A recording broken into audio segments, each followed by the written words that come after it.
안녕하세요, 공국장입니다. 이번 시간에는 미국 시장 조사 업체인 리서치앤마켓에서 전망한 직접 판매 시장에 대한 전망에 대해서 알아보겠습니다. 오늘도 두영정 기자 나왔습니다. 안녕하세요. 자, 리서치앤마켓이 아주 장밋빛 전망을 내놨어요. 어떻게 전망을 한 겁니까? 그 전 세계 직접 판매 시장의 규모를 작년에는 2,001억 4천만 달러였는데 2030년까지 3,282억 6천만 달러로 성장할 것이라는 보고서를 내놨습니다. 올해부터 2030년까지 연평균 성장률이 6.4%로 봤고요. 연평균적으로 6.4% 성장한다는 거는 대부분 국가의 경제 성장률을 훨씬 웃도는 수치인데 뭐 특별한 근거가 있었나요?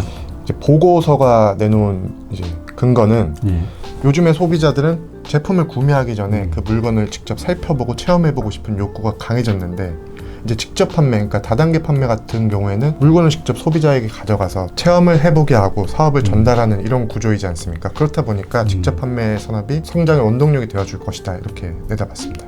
그렇죠. 아무래도 요즘 같은 경우에 지금은 뭐 텔레비전 광고만 믿고 사는 소비자들이 거의 없는 상황이니까 아무래도 이제 입소문이 먼저 나야 될 거고, 입소문이 난다는 건 제품이 좋아야 한다는 뜻이니까 좋은 제품을 써보고 구매하니까 성장할 것이다, 이런 전망이라는 거죠. 맞습니다. 자, 그러면 미국의 리서치앤마켓의 분석인데, 그렇다면 한국의 직접 판매 산업도 똑같은 비율로 성장할 것인지 그것도 궁금한데요. 보고서에서는 물론 이제 대륙별로 아시아 네. 태평양 지역이 가장 두드러지게 성장할 것이라는 전망을 내놨는데 한국에 대해서는 따로 언급은 없었지만 제 개인적인 생각으로는 한국도 성장의 가능성이 있지 않을까 싶은데, 왜냐하면 요즘에 또 한국에서도 전자상거래, 그러니까 인터넷을 통해서 물건을 사는 소비자들이 많은데 이게 인터넷으로 사는 소비자들이 많아지다 보니까 물건을 파는 뭐 사업자나 기업도 많아졌거든요. 그렇죠. 그러면서 단가 경쟁이 되게 치열해졌단 말이에요. 단가 경쟁이 치열해지면서 원가를 낮추는 기업도 생겨났고 품질 저하의 문제도 발생하면서 소비자들의 외면을 받을 수밖에 없는. 그렇죠. 인터넷 쇼핑몰에서 이제 제품 샀다가 반품하는 사례도 많고, 어떨 때는 그 뭐 한두 번 쓰고 버리는 경우도 많은데, 직접 판매는 직접 체험을 해보고 구매를 하게 되니까 그 아주 소비자 입장에서는 상당히 좋은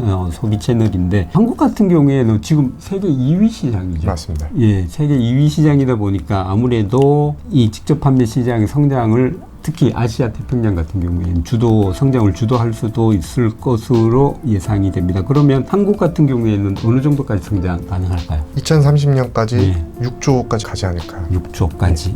2030년까지 6조라고 해도 조금 더딘 성장으로 보여지긴 해요. 지금 우리가 기대하는, 시장에서 기대하는 것과 비교하면. 근데 지금 2015년부터 5조를 벗어나지 네. 못하고 있기 때문에 그 정도 되지 않을까요? 그렇죠.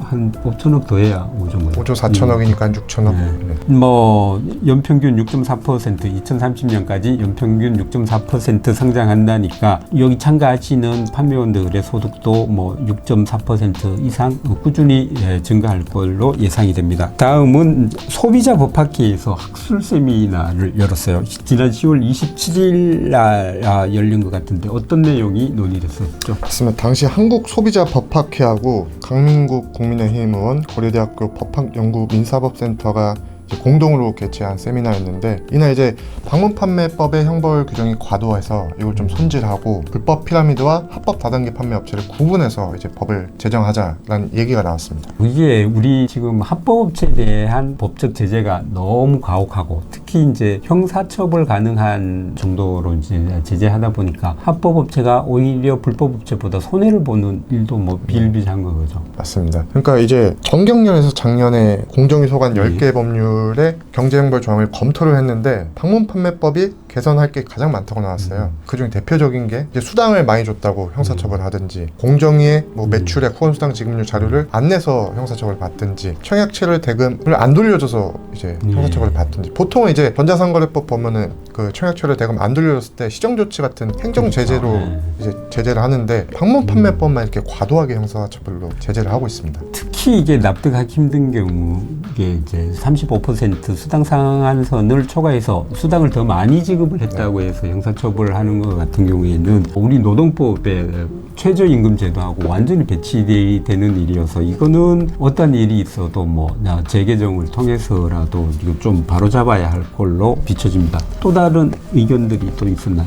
공동 주최한 강민국 의원이 그날 그 학술 세미나에서 그치는 게 아니라 예. 반드시 이거를 정책 입법을 하겠다고 약속을 하고 갔거든요. 국회의원이 공식 석상에서 약속한 거니까 기대가 됩니다만 어쨌든 뭐 일단 내년에 총선이 있으니까 총선을 통과하시는 게 먼저 우선돼야 할 것 같긴 합니다. 21대 국회에 들어서도 이제 수당 상한선을 38%로 올려주고 뭐 용어 변경하는 개정안들이 나오지 않았습니까? 예. 처음으로. 그래서 요즘에 이제 이런 방문 판매법 관련 입법 정책이 많이 나오고 있는데 다만 이제 좀 통과되기 위해서 조금 많은 좀 토론이 활발해졌으면 좋겠어요. 뭐 아무래도 뭐 방구도 자꾸 끼다 보면 똥 나온다고 뭐 내 허튼 소리라도 뭐 마음에 없는 소리라도 자꾸 하다 보면 뭐 실현되는 날이 올 것 같습니다. 자, 오늘은 뒤영준 기자와 함께 직접 판매 시장의 전망과 소비자 법학회 학술 세미나 과도한 형벌 조항에 대해서 한번 짚어봤습니다. 이상 권국장 TV였습니다. 고맙습니다.